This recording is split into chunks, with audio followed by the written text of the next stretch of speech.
நேயர்கள் அனைவருக்கும் இனிய தமிழ் புத்தாண்டு வாழ்த்துக்கள். புது வருஷம் பிறக்குது, தமிழ் வருஷம்.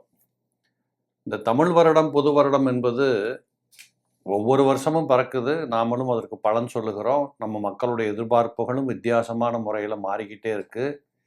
இப்படிங்கிற சூழ்நிலைகளில் ஒருத்தருக்கு நல்லது நடக்கும், ஒருத்தருக்கு கெட்டது நடக்கும். ஒருத்தர் உயர்வாக வாழக்கூடிய அம்சங்களை பெற்றுக்கொள்ளுவார். ஏற்றத்தாழ்வுகள் கலந்து வருவது தானே கிரக சஞ்சாரம்.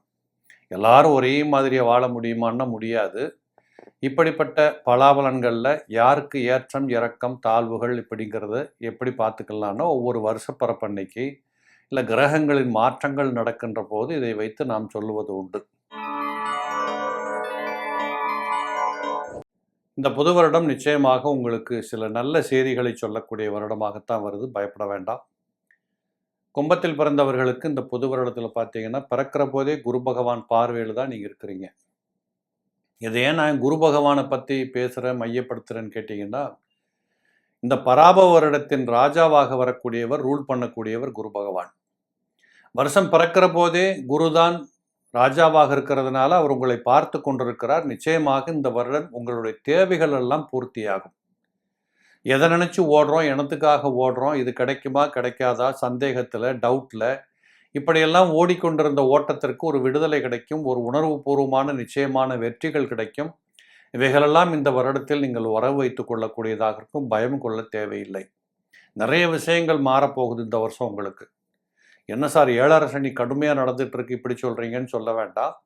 இந்த ஏழரை சனி என்பது 30 வயதுகளுக்கு இடைப்பட்ட உட்பட்டவர்களுக்குத்தான் கொஞ்சம் பிடிச்ச ஆட்டுமே தவிர 30 வயதுக்கு மேற்பட்டவர்கள், பொருளாதாரத்தை சீர்தூக்கி பார்க்க ஆசைப்பட்டவங்க, குடும்ப வாழ்க்கை, குழந்தை குட்டிகளோட வாழக்கூடியவங்க, இப்படிப்பட்டவர்களுக்கு இந்த வருடம் நிறைய மாற்றங்கள் கிடைக்கக்கூடிய வருடமாக இருக்கும். வருடம் பிறக்கின்ற போதே குரு பகவான் செழிப்பானது ஒரு நல்ல எண்ணங்களையும் நல்ல தகவலையும் நல்ல பழக்க வழக்கத்தையும் உங்களுக்கு பக்கத்தில் வச்சுட்டு போவார். அது பத்தாக்குறைக்கு ஜூன் மாதம் 1ஆம் தேதியிலிருந்து கடகத்திற்கு பெயர்கிற குரு பகவான் அக்டோபர் 30ஆம் தேதி வரைக்குமே அவர் அங்கிருந்து கொண்டு உங்களுடைய 12ஆம் இடத்தையும் 2ஆம் இடத்தையும் பார்த்து கொண்டிருப்பார். இந்த 12 2ஆம் இடத்தை பார்க்கின்ற போது சுபகத்திரி யோகம் என்று சொல்லக்கூடிய யோகம் ஏற்பட்டு உங்களை சுற்றி வந்திருக்கக்கூடிய அனைத்து விதமான நெகட்டிவான தன்மைகளும் போயிடும். எதிர்மறை எண்ணங்கள் எல்லாம் ஓடி போய் தரமான சிக்கல் இல்லாத ஒரு குவாலிட்டியாக வாழ்கிறோம் பார் அப்படின்னு சொல்லுகிற அளவிற்கு ஒரு சிறப்பானது ஒரு வாழ்க்கை தரத்தை உயர்த்தி கொடுக்கக்கூடியவராக இருப்பார். வீட்டுக்குள்ளே செய்ய வேண்டிய செலவுகள் அற்புதமாக செஞ்சு முடிப்பீங்க. பிள்ளைகளுக்கு செய்ய வேண்டியது அற்புதமாக செஞ்சு முடிப்பீங்க. பிள்ளைகளால் பெற்றோர்கள், பெற்றோர்களால் பிள்ளைகள், இருவரும் ஒருவருக்கு ஒருவர் ரொம்ப அந்யோன்யமாக சந்தோஷமாக வாழுகிற தன்மைகள் எல்லாம் இதில் இருக்கிறத நீங்கள் பார்க்க முடியும். 12ஆம் இடத்தை குரு பார்க்கின்றதுனால நேரத்துக்கு சாப்பிட்றது, நிம்மதியை தூங்குறது, நல்லா ரெஸ்ட் எடுக்கிறது, ஏதோ நல்லது போய்கிட்டு இருக்குன்னு மனசார ஒத்துக்கிட்டு நிம்மதிப்படுவது, இதெல்லாம் நிறைய இருக்குது. அதுபோல் அந்த இடத்துல ராகு இருக்கிற காரணத்தினால நிறைய பேர்களுக்கு அலைச்சல் அதிகமாக வரதை பார்ப்பீங்க. வெளிநாடுகளுக்கு செல்வது, திடீர் பயணங்கள், 3 நாளைக்கு ஒருக்க வெளிநாடு போகிறது, கடல் தாண்டிய பயணங்கள், ஏற்றுமதி இறக்குமதி செய்யக்கூடியவர்களுக்கு வரக்கூடிய பயணங்கள், இப்படி நிறைய வெளிநாட்டு தொடர்புகள், வெளிநாட்டு பயணங்கள், அந்நிய ஜன இன மத மொழி என்று சொல்லக்கூடிய மாற்று வர்க்கத்தின் மூலமாக வரக்கூடிய உதவிகள், இப்படிப்பட்ட அனைத்தும் உங்களுக்கு சிறப்பாக இருக்கக்கூடிய காட்சிகள் உண்டு. இதே போல் பார்த்தீங்கன்னா கடகத்திற்கு குரு வந்ததுக்கப்புறம் அங்கிருந்து கொண்டு 2ஆம் இடத்தை குரு பார்க்கிறார். இந்த 2ஆம் இடம் பார்க்கப்படுகின்ற காரணத்தால் நீண்ட நாட்களாக இருந்து வந்த பணத்தட்டுப்பாடு நீங்கும். பொருளாதார உயர்வுகள் கிடைக்கும். ஏதோ ஒன்று வாங்கி வீட்டில் வச்சுக்கலாம், பாதுகாப்பாக வாழலாம், இப்படிங்கிற அளவிற்கு பொருளாதாரம் உயர்வதை நீங்கள் பார்ப்பீங்க.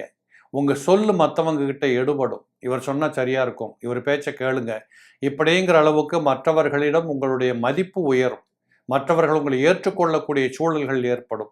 இப்படிப்பட்ட தன்மைகள் எல்லாம் இதில் அற்புதமாக இருக்கிறத பார்க்கலாம். இதே போல் உங்களை 10ஆம் இடத்தை குரு பார்க்கின்றதுனால உத்தியோகத்தில் மாற்றங்கள், உயர்வுகள், இடமாற்றங்கள்.